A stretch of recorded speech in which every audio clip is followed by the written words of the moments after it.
Assalamualaikum warahmatullahi wabarakatuh. Apa kabar anak-anak kelas 6 pada hari ini? Alhamdulillah, semoga kita semuanya sehat selalu. Selanjutnya, marilah kita belajar tema 4, subtema 1. Pembelajaran 1 sampai 3.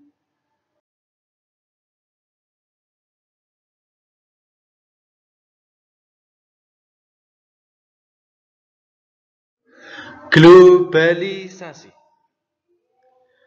Globalisasi adalah proses masuknya manusia ke ruang lingkup dunia.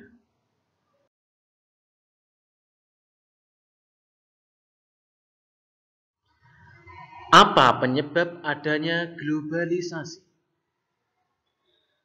Globalisasi disebabkan oleh perkembangan teknologi, alat komunikasi, dan kemajuan alat transportasi.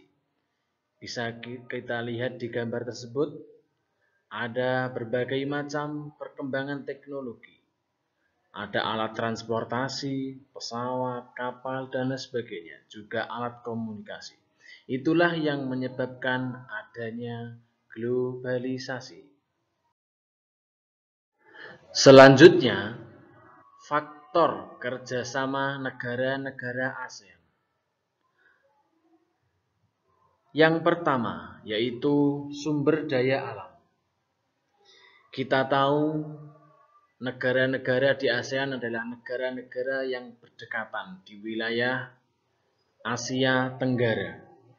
Mereka memiliki sumber daya alam yang berbeda-beda, sehingga untuk melengkapi kebutuhan antar negara, maka mereka melakukan kerjasama. Yang kedua, yaitu faktor wilayah yang sama. Yang Ustadz sampaikan tadi, yaitu karena dalam satu wilayah Asia Tenggara, sehingga memudahkan mereka untuk saling bekerja sama. Yang ketiga yaitu ilmu pengetahuan dan teknologi. Semakin berkembangnya, semakin majunya suatu negara, maka ilmu pengetahuan dan teknologi pun semakin maju. Sehingga antar negara yang satu dengan negara yang lain harus saling bekerja sama untuk memperoleh ilmu dan juga perkembangan teknologi.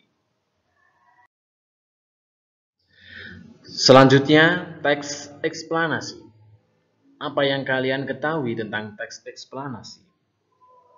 Teks eksplanasi adalah teks yang berisi suatu penjelasan fenomena sosial maupun kejadian yang terjadi di masyarakat. Susunan teks eksplanasi. Yang pertama yaitu paragraf pertama berisi pernyataan umum berupa topik masalah atau permasalahan umum yang dibahas. Kemudian paragraf kedua dan seterusnya berisi fakta, kenyataan, pembuktian atau proses penyelesaian dari topik yang dibahas. Dan paragraf terakhir berisi simpulan, pesan atau kesan tentang topik yang dibahas. Energi listrik. Energi listrik merupakan energi yang timbul karena adanya arus listrik yang mengalir melalui hantaran. Sumber energi listrik adalah pembangkit listrik. Bisa kita lihat di gambar, ada pembangkit listrik tenaga angin. Ada pembangkit listrik tenaga surya. Dan juga ada pembangkit listrik tenaga air.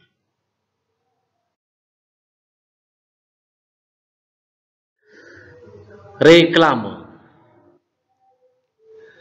Reklame adalah salah satu bentuk ajakan atau pemberitahuan kepada orang lain.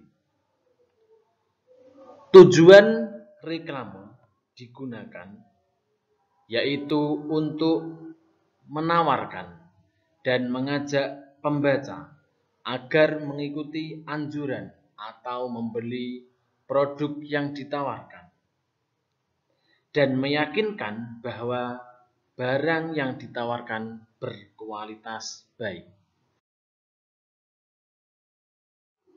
Jenis reklame berdasarkan tujuannya. Yang pertama, reklame komersial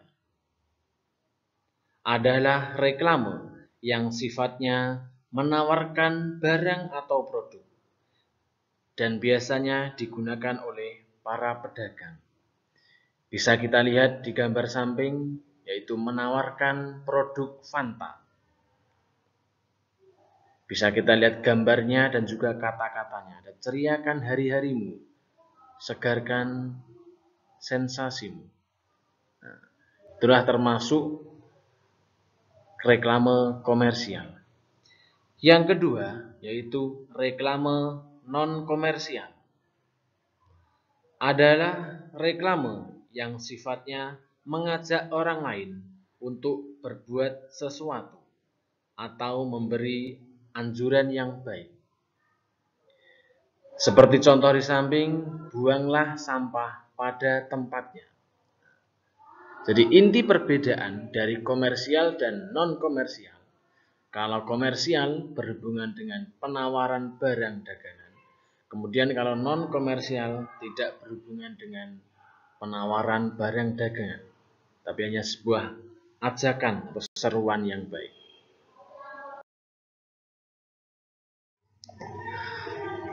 Berdasarkan media, reklame dibagi menjadi 3. Yang pertama, reklame audio, yaitu reklame yang hanya menggunakan suara tertentu. Yang kedua, reklame visual, yaitu reklame yang menggunakan gambar, baik gambar diam maupun gambar bergerak. Yang ketiga, yakni reklame audiovisual, yaitu gabungan dari audio yang merupakan suara dan visual yang merupakan gambar. Jadi kalau dari segi contoh mungkin bisa kita lihat, kalau reklame audio mungkin bisa kita lihat di radio, visual bisa kita dapatkan banyak brosur-brosur, baliho di dekat-dekat jalan. Kemudian audiovisual bisa kita lihat di televisi, di internet, dan lain-lain.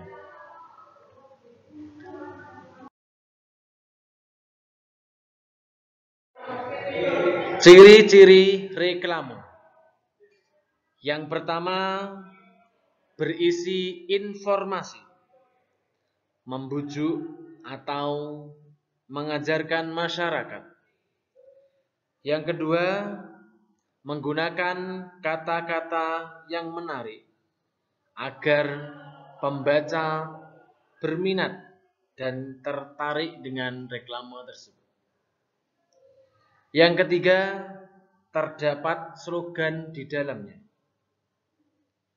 Slogan adalah kalimat pendek yang menarik dan mudah diingat oleh pembaca. Yang keempat, terdapat gambar atau ilustrasi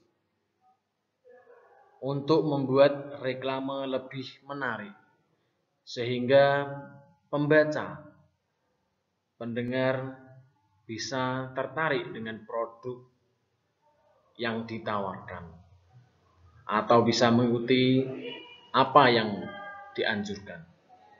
Yang kelima, tata letak antara tulisan dan gambar terlihat rapi.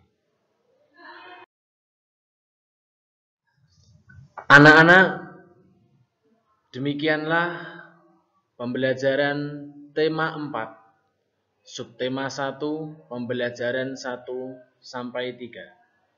Semoga kita semuanya mendapatkan ilmu yang bermanfaat. Terima kasih, selamat dan semangat belajar. Wassalamualaikum warahmatullahi wabarakatuh.